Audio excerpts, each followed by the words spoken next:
The garage door clicked shut, the lock scraping into place with a sound that felt final. Michael Harper stood frozen, a pie warm in his hands, the bulb carving shadows on his face. Muffled laughter and clinking glasses drifted through the door. Hours earlier, he had driven with the pie on the passenger seat, its scent filling the car. Patricia's recipe. She baked it every Thanksgiving for 37 years, and he'd kept the tradition since she passed. But at Jennifer's front door, her smile was tight.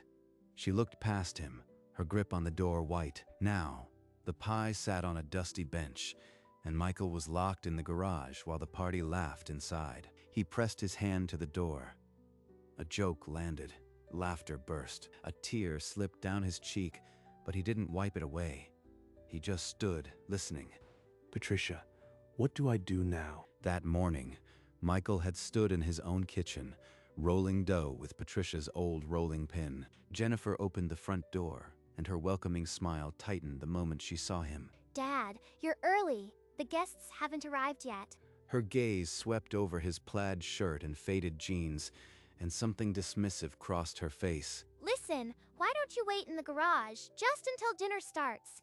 It's quieter there. She led him through the house, past the formal dining room where candles flickered, to the garage door. The door closed behind him. A key turned, the lock clicking with a deliberate finality. Michael gripped the doorknob, twisting. It didn't budge. The party's murmur carried through the wood. She locked me in, like a stray dog on Thanksgiving. He turned. The pie sat on the dusty workbench, still wrapped in a tea towel, still warm. He pulled a wooden stool from beside the workbench and sat down heavily, the silence pressing in. All those years, all those pies, and now I'm a ghost in my daughter's house. His gaze drifted to a stack of boxes beside the water heater, each one marked with neglect. He knelt and opened the nearest one.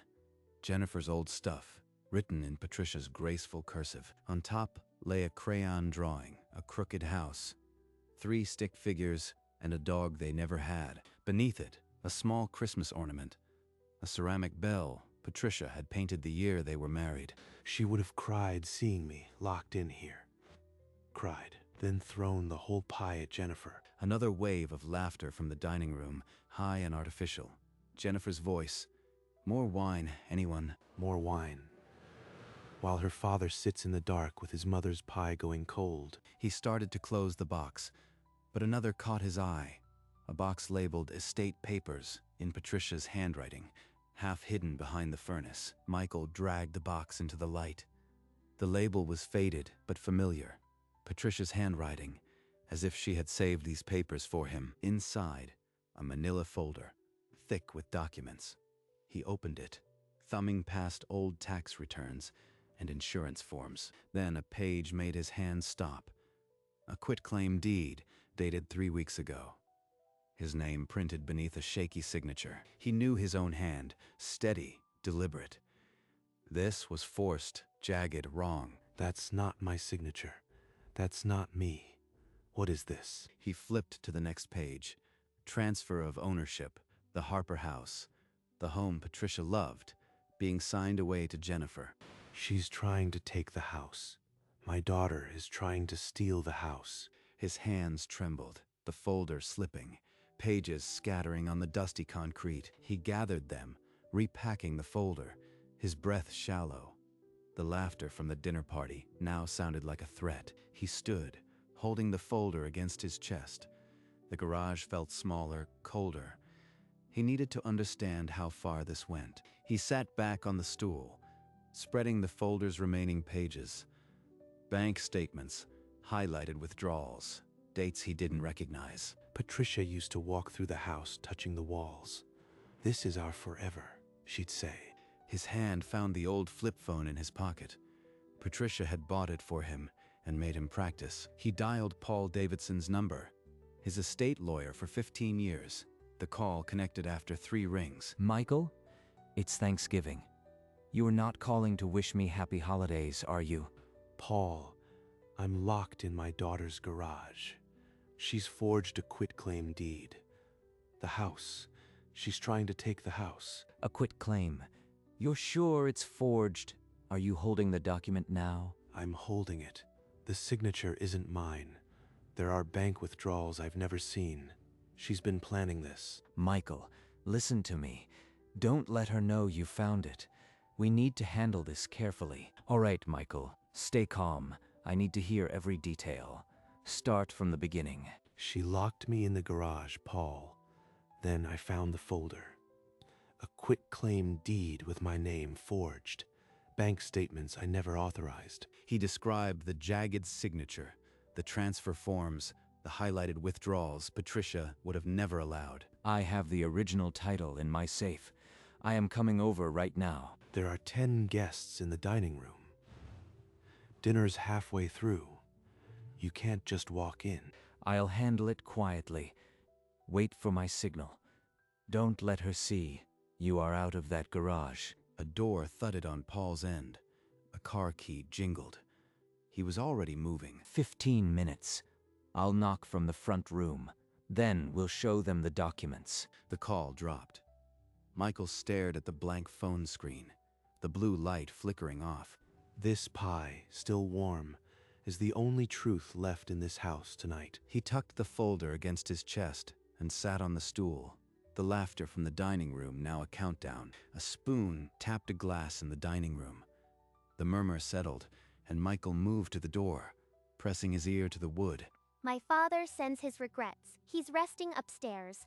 Long drive, you know, but he's here in spirit. Through the crack, he watched her raise a glass, her smile polished, the guests nodding with cream cheese sympathy. Resting upstairs, in a garage with a dirty light bulb, holding her mother's pie. He heard an older guest ask, "Is he feeling well?" And Jennifer's smooth reply, "He's just tired. You know how it is." She spins a story so everyone can keep eating their turkey without guilt. The folder in his other hand felt heavier. The lies were no longer just about money. They were erasing him from the family. He stepped back from the door, his palm leaving a damp print on the wood. Patricia, I'm not staying quiet. Not anymore. The folder was no longer just evidence. It was the answer to the lie still thickening the air on the other side of that door. He drifted back to the boxes, the cold anger in his chest giving way to a raw need for something of her. His hand found the worn edge of a photograph. The image curled from years of being held. In the photo, Patricia beamed. He stood beside her, younger, proud. Jennifer, maybe 6, laughed between them. Behind the photo, a yellowed envelope, his name in her handwriting. Inside, a letter she'd written years ago. "Always protect our home, Michael. It's where our love lives." She knew, even then, that the house would need protecting, and I'm going to do it. He opened the envelope further. Inside, more bank statements. These ones dated just last month. Large withdrawals, $5,000 each, signed by Jennifer. Money Patricia had saved. He added them to the folder, his jaw set. The pattern was clear now. I'll protect this home, Patricia. Even if it's from our own daughter. He stood, nerves frayed, checking the phone again. No update from Paul. The minutes dragged like hours. Footsteps in the hall. The garage doorknob jiggled, then stopped. A man's voice, "Bathrooms this way." Laughter followed. Michael froze, heart pounding. Then the footsteps retreated. A toilet flushed. The party resumed its clinking indifference. Too close. If someone finds me in here before Paul arrives, the whole plan falls apart. He surveyed the garage with new urgency. No windows. The main door bolted from inside, only clutter and shadows. He moved quietly, lifting tarps, checking shelves. The party noises felt louder, more urgent, a timer running out. He couldn't afford to be trapped when Paul knocked. The element of surprise would vanish if he was still locked in. Patricia would have known where the spare key was hidden. She always had a backup plan. Then his gaze fell on an old metal tool chest, half buried under a workbench.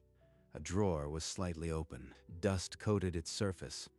But the faint glint of metal inside the drawer pulled him toward it. He knelt and pulled the drawer fully open. Among rusted wrenches, a small silver key caught the light. He lifted it carefully, dust swirling in the bulb's beam. The key felt cold and familiar in his palm. Patricia always hid a spare. This has to be for the side door. He hurried to the side entrance, the key trembling in his grip. He slid it into the lock. It turned without a sound. The door was unlocked. He could step out into the cold night, but he didn't. Instead, he locked it again. Pocketing the key, Paul would be here any minute. His phone buzzed in his pocket. The screen lit up with a simple message. 15 minutes out. Paul. Michael typed back. Park and come to the front. I'll meet you there. His thumb moved with purpose. We're ready, Patricia. Now we finish this. The minutes crawled. Michael checked the phone once more. Still no update. Then, footsteps, not the heavy tread of a guest this time. The sharp click of heels on hardwood. Jennifer. I know it's risky, but once Dad is out of the way, the house is mine. Out of the way? She's already planning her next move. He fumbled with the phone, switching to the voice recorder. His fingers shook, but he pressed the button. The papers are already signed. Just needs to be filed by Monday. The green recording light blinked. Michael held his breath. Don't worry. He won't find out. He's locked up like a good old man. He stopped the recording, his thumb slick with sweat. The file was saved, the final nail. Now I have her voice. Now she can't twist the truth. Through the garage's grimy window, headlights swept the driveway, then died. Paul was here. He turned the key in the side door and stepped into the cold night, pulling the door shut behind him. In the darkened hallway, Paul waited, briefcase in hand, his expression calm but urgent. Michael, I got here as fast as I could. Are you all right? I have the forged deed, bank statements, and a recording of her admitting everything. Perfect. I'll get their attention. When I say your name, you step out. Paul set down his briefcase, removed a thick document, and walked toward the dining room. Michael pressed himself into a shadowed alcove, out of sight, the folder tight against his chest. From the dining room, a woman's laugh rang out, brittle and bright. Then a chair scraping. Jennifer's voice. 1 minute. Then I end this. Light bled under the dining room door, a gold bar across the hallway floor. And Michael heard her voice again. My father? Honestly, he's a burden. So clingy since Mom died. It's exhausting. A guest murmured something indistinct, and she laughed again, sharp and brittle. A burden. After 47 years of raising her, providing for her, burying her mother. He opened the folder. The forged signature stared back. A jagged lie. And in the dim light, he traced its falseness with his thumb. Patricia's voice in his head. Always protect our home. He closed the folder, pressed it to his chest, and straightened his shoulders. The dining room hum dipped. Through the door, chairs scraped backward. Then silence. Now. He took one step forward, the warm light swallowing his silhouette as he moved toward the dining room door. The festive chatter died as Paul Davidson walked into the dining room, his suit a dark splash against the candlelight. I am Paul Davidson, attorney for Michael Harper. I need everyone's full attention. Jennifer's smile froze into a mask. She set down her wine glass with a soft, ominous clink. Paul drew a thick legal document from his briefcase and laid it on the table beside the cranberry sauce. Before anyone could react, a second figure appeared in the doorway. Michael, his eyes red but steady. He stepped into the light, clutching a worn manila folder, and the guests froze in disbelief. Dad? What are you doing here? Everyone remain seated. This is about an illegal property transfer. The smell of turkey mingled with the cold realization that a family was shattering. Michael stood beside Paul, and the folder opened, revealing a truth no one had expected. A quitclaim deed was filed with a forged signature. This document transfers ownership of the house without Mr. Harper's knowledge. This is the original title. The signature on that forged deed does not match. This is insane. He gave me that house. He just doesn't remember.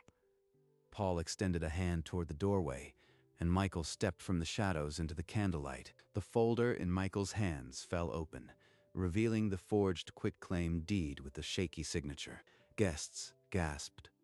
A woman's fork clattered onto her plate. I found this in your garage, Jennifer, along with bank statements and a recording. Jennifer's mouth opened, but no sound came. Her face drained to white. We also have audio of Jennifer admitting the plan, and $10,000 in unauthorized withdrawals. Michael stood motionless, the folder trembling in his grip, but his voice was steady. The candle flames flickered, and he did not look away. Michael pointed a finger at the quitclaim deed. His voice was gravel, but steady. This isn't my signature. This is Patricia's hand. You can see the difference. He pulled the flip phone from his pocket and pressed a button, holding it up so the room could hear. Jennifer's voice crackled from the speaker. Once Dad is out of the way, the house is mine. The papers are already signed. Just needs to be filed by Monday. A guest whispered, "Oh my God." Another covered her mouth. Jennifer's mouth opened and closed, but only a strangled noise escaped. She sank into her chair, the tears cutting through her careful makeup. Michael lowered the phone. A single tear traced his cheek, but he didn't move to wipe it. The folder was closed, but the truth was open, and no one at that table would forget it. The house legally remains with Mr. Harper. We will be filing a police report for forgery and fraud. No, you can't do this. Everything was supposed to be settled. Guests averted eyes, scrambling to grab coats. No one met Jennifer's pleading stare. Michael stood motionless, watching his daughter crumble. One last look, then he turned. He walked back toward the garage, the bare bulb still burning over the silent workbench. The pie sat on the workbench where he'd left it, the tea towel still draped, still warm. He lifted it carefully, the weight of tradition and love warming his calloused hands. I kept our promise, Patricia. The house is safe. In the hallway, he held the pie and the folder, the light from the dining room spilling behind him. Paul waited by the front door, briefcase in hand, and gave a single nod. Michael paused at the door, looking back down the hallway where Jennifer sat alone. She didn't move, head in her hands, a single candle flickering beside the abandoned table. The pie in his hands was still warm, a quiet accusation against the cold. Your mother and I built this home with love. You tried to steal it. Never again. Jennifer didn't look up. She just sobbed, the sound muffled by her hands. Paul opened the door. Cold air swept in, and together they stepped out into the starless night. The door shut behind them with a final click, sealing the house in silence. On the porch, Michael lifted his face to the cold sky, searching for something beyond the dark. Then he walked toward the car, the pie cradled against his chest like a lost child. Michael settled into the passenger seat, the pie balanced on his knees. Paul started the engine without a word. The porch light shrank in the side mirror, a yellow dot swallowed by the dark. Paul drove, his hands steady on the wheel, glancing once at the folder still clutched in Michael's lap. Michael pulled the small photo of Patricia from his pocket, the one from the garage box, its edges worn. He rubbed his thumb over her face, then held it close, the streetlights flashing across the car like a heartbeat. We did it, Patty. Home is safe. Paul glanced over, his face unreadable in the dim dashboard light, then returned his eyes to the road. Michael looked out the window, the streets empty, the city quiet on Thanksgiving night. The pie in his lap was still warm, a stubborn echo of a day that had started with hope. He wasn't sure what tomorrow would bring, but for now, the weight in his chest felt a little lighter. The headlights swept across the small porch of his house, and Paul pulled to a stop. Thank you, Paul, for everything. He unlocked his front door, the house dark and still. A single light flicked on in the kitchen, on the kitchen table. He set the pie down gently, its foil catching the overhead light. He lit a white candle and propped the photo of Patricia against a small glass vase. He sank into the chair, the day's weight finally settling into his bones. Patricia's presence felt close tonight. The candle flame steadied, a small sentinel in the quiet, guarding the pie and the memory. He sat for a long time, not moving, just breathing in the silence. And in that silence, he found something he hadn't felt all day: peace. After a long silence, Michael opened his eyes. The candle flame stood tall, a tiny guardian. The pie had cooled, but it still smelled of nutmeg and butter. He leaned forward. He picked up a knife and cut a small slice, the first crackle of the golden crust. He lifted the fork, and as the first bite touched his lips, his eyes closed. The taste brought back her kitchen, her smile, the sound of her humming as she baked. A single tear slipped from his lashes, trailing down the weathered cheek, but he smiled. A real smile, the kind Patricia had coaxed out of him 1,000 times.